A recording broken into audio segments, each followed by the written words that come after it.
Alright dudes, one thing I wanted to do before this weekend's autocross was a oil change on my GTI. I have a couple issues that probably won't let it get done before this weekend. But first, let me talk quickly about what we need to get an oil change done. Number one, you need VW 508 certified oil to go back in the engine. Number two, you need a canister style oil filter.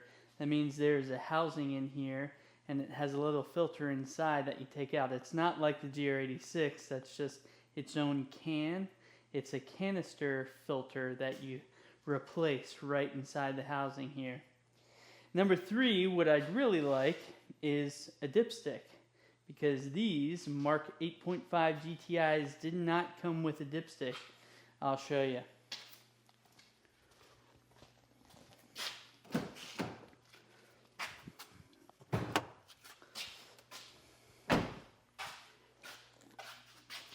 And I don't know if you can tell, it was wet today.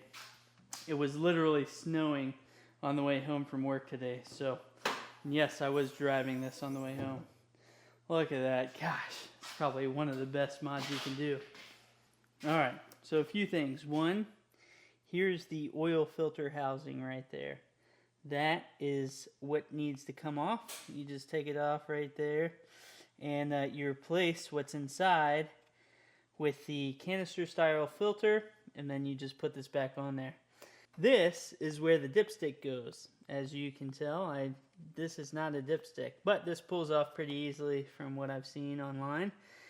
And so what I need to do is order a dipstick so that I can put a dipstick in there. I really would just prefer having a dipstick in here so I could check the oil level manually, you know, like a man, and pulling out the dipstick and checking the oil level, going from there. Alright, so I'm going to go over a couple more things in this engine bay.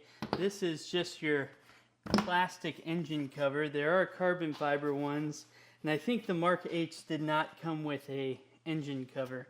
It just really is for dress up. It looks a lot better like this than with all these wires everywhere. But this is the turbo right here. Man, that is so easy to access.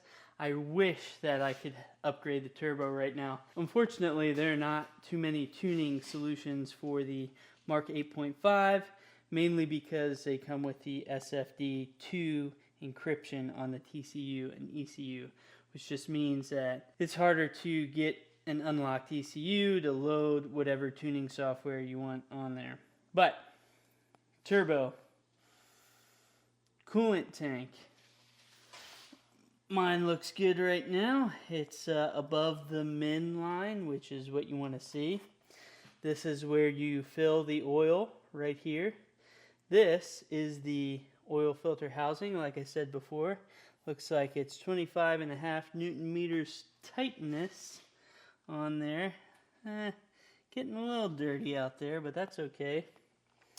Intake manifold, air intake to the turbo, which really kind of is an extension of this into this that goes into the turbo exhaust.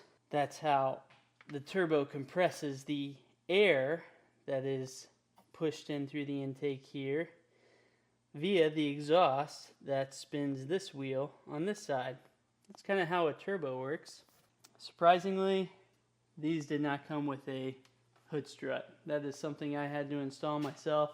And man, I am glad that I did, because it makes it so much easier than having that bar. Actually, I think it went across here.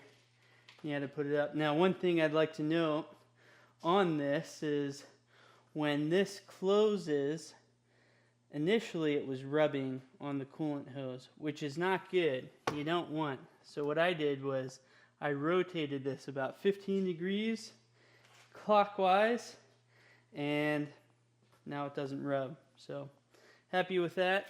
What is that? Oh, interesting. That is attached. Never really looked around in here too much. I looked in the Mark 7 GLI that I had, and it was also very similar. That was the previous gen EA 888 though. Yeah, so fun little car to drive. I am dreading the day I have to replace the battery. I've just already seen so many people say that they've had issues after replacing the battery, so should be interesting.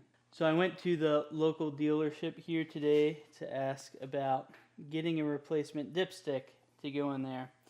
And they told me that it was $60. It would cost me $60 to get a dipstick from them.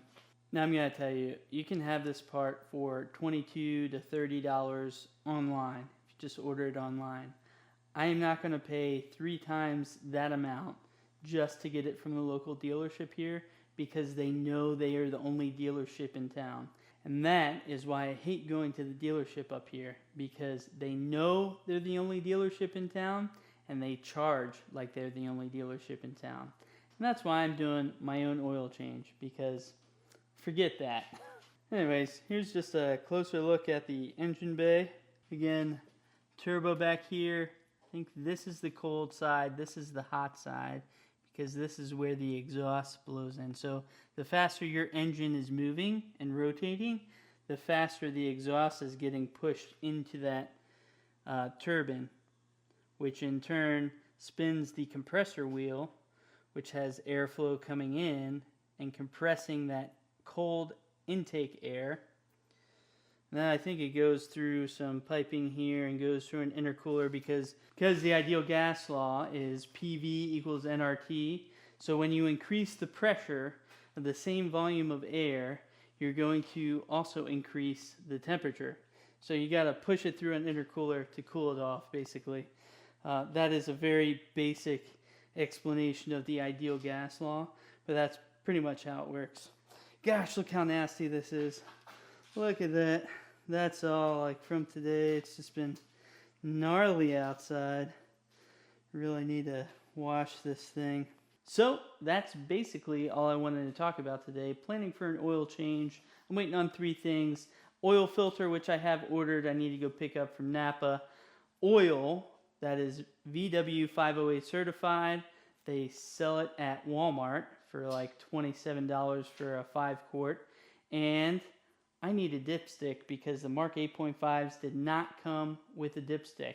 So once all those parts come in, I will do this oil change myself. And me personally, I use the standing oil pump, which has a hose that gets inserted into that dipstick hole, because that dipstick goes all the way down to your oil pan.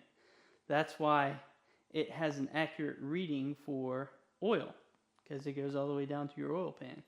So take this hose that goes all the way down to the oil pan, pump out your oil.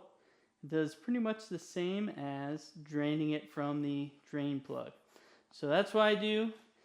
I'm looking forward to getting this done. Probably won't be until after this weekend's races, though, unfortunately. So stay tuned. I'm going to have some footage from this weekend's races, and I'm going to have some footage of doing my first oil change on this thing. So the more I drive this vehicle, the more I like it. I am really excited to throw those summer wheels and tires. As I said yesterday, summer wheels and tires on this thing. Probably going to do it Friday, so look out for that video. Do some autocross this weekend.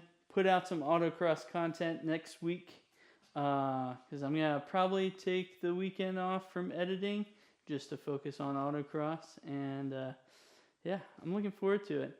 So if you want to see more stuff like that, you want to see more about the ideal gas law, aka my favorite equation that has to do with cars, make sure you subscribe, follow, watch videos, and I'll see you in the next one. Thank you so much for watching.